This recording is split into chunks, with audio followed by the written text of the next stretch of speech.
last 3-4 years and holding hands to give birth to this book, which is now starting its journey, stepping into this world. So that makes it more of a, I felt like it was slowly becoming more of a spiritual project, holding hands and people coming together, yeah? And now it's going to be held by all the readers as it begins its journey into the world. So the book on Susa is a quest where I was seeking answers to life, body and sexuality. Around 2011, 2012, I was on a healing journey and much into readings in philosophy, psychology, classical literature, the sciences, and much into theatre, and they were holding me well. It's at that time I came across Susa's work in Goa. I moved to Goa in 2010, and I came across Susa's works in private collections, because there's no public gallery which hangs Susa in their galleries outside. Okay, and these collectors, they would, kind of go up to their loft and bring out a suitcase, and from that they would unwrap and show me a Susa. So, which really kind of triggered my brain cells, like, why like that? And the structured lives of men and women in society troubled me. The spiritual path was, kind of strewn with lots of doubts.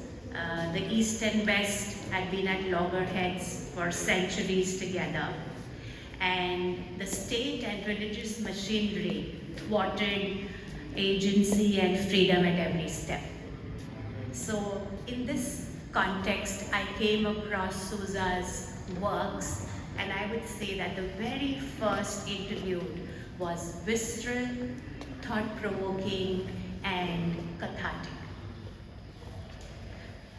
And like I was saying, I would often hear art collectors say two contrarian things in the same breath. They would say, we want to buy Susa because of its asset value. But then they would say, but we can't hang him in our living rooms. So these were two very paradoxical things. And that brought up a lot of questions, and I began questioning with, why is Susa's eye uneasy to the eye? And what is it that triggers us and, provokes us when we look at his paintings? And why? So this uneasy space in Susa's works became my driving force. And the more I embraced it, the more secrets were released to me about the body-mind-spirit connection, the collective unconscious, and the cultural baggage attached to it. So I would say that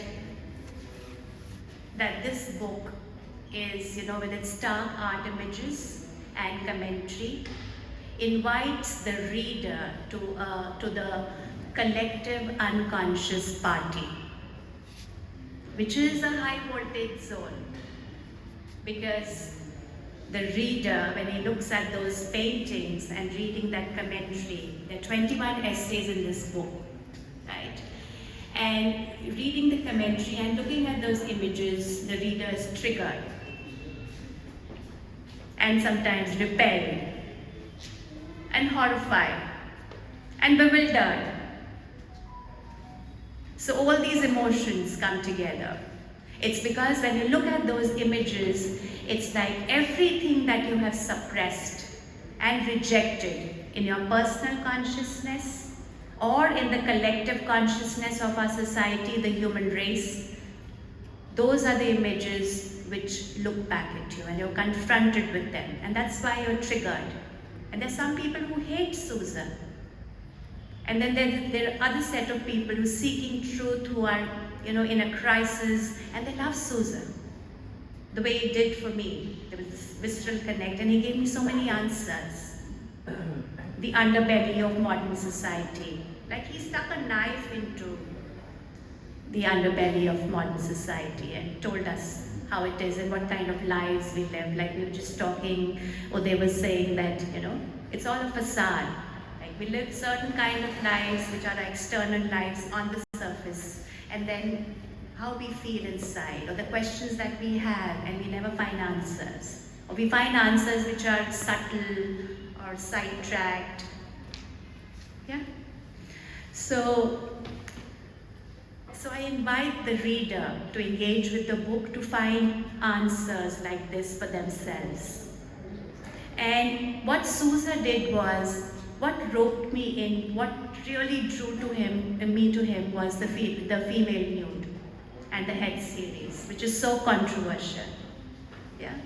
And what he, as a 16-year-old boy, I would say when he was 13 years old, to 14, to 17, to 18 years, through all that he saw in society, the East and West civilizations, the sermons and didactic scripts from parents when you're growing up, the school, the teachers, the state and the religious machinery, right? So through all this, and his own sexual identity crisis, because a 16-year-old boy, what kind of things are going on in our consciousness as growing girls and boys. Through all this, he portrayed those radical women on his canvas. So I began thinking, where did he get this? What was the churning which happened in his consciousness that he came out with such images? Like women looking tall and self-possessed, they stood on his canvas. So I walked in one day and I saw the golden nude through the window glass of the exhibition gallery. And I thought, this is so weird, seeing myself in the woman striking a pose on the canvas, where one would have expected the Venus pubica types with a perpetual blush marking her countenance, or the more prevalent spread eagle, spineless, supine she form. And they told me the famous artist F.N. Sousa was dead. So when I stepped into the gallery space, there were all these voluptuous women on the walls. They just stood, matter of fact, some of them laughing. Was it maddening laughter or a triumphant whoop? But not one of them was shrinking, sheepish, self-conscious, self-effacing, shame-faced.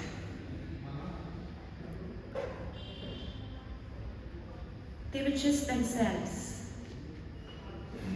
So I would say Sousa resurrected.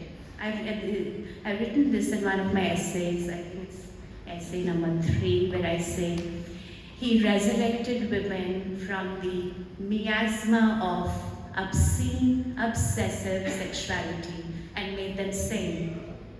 Sousa's women, standing tall and self-possessed on his canvases, have been singing for the last 80 years. Has anyone heard them?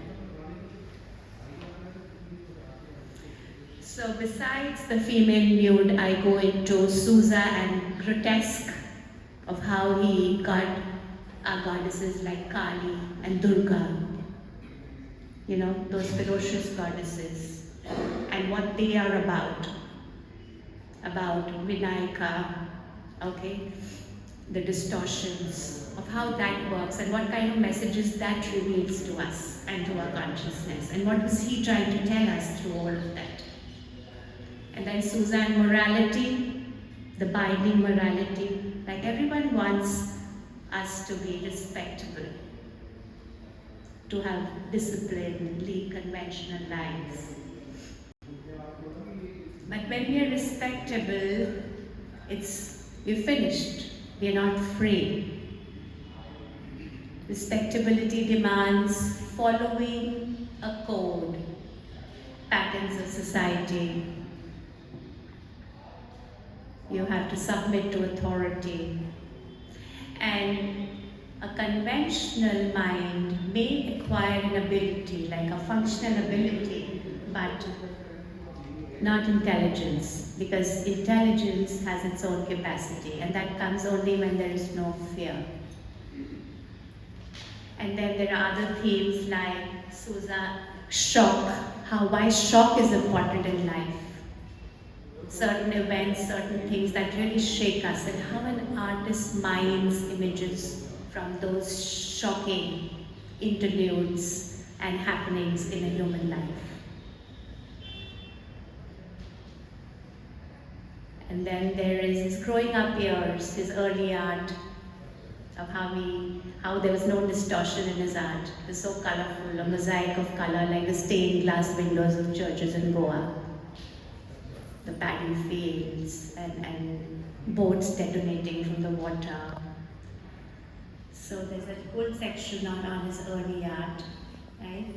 And then it goes into, so my book is a feminist reading of Sousa's art with an equal emphasis on his study through the Jungian lens, that is psychology, Carl Jungian psychology, and also East-West philosophy, which goes into studies of consciousness and unconsciousness and the dialogue between them, and how Sousa mined images from his unconscious and portrayed them on his canvas. And that's why his imagery was so radical. And how our unconscious holds answers and is a reservoir of knowledge which we reject at times and suppress. So I would say that Sousa, I believe that he wasn't really trying to show us what no one has seen, but rather to think what nobody has thought about that which everyone sees. And so now my book is beginning this journey. This is the first book launch. It's going out into the world, and it belongs more to my readers than to me, which really excites me. It really makes me feel so happy, and I think like the book will be reborn again and again as a fresh pair of eyes read it and derive their own meanings and significance from it, and maybe engage with Sousa's art in a new light. So I wish my book many lives and a beautiful journey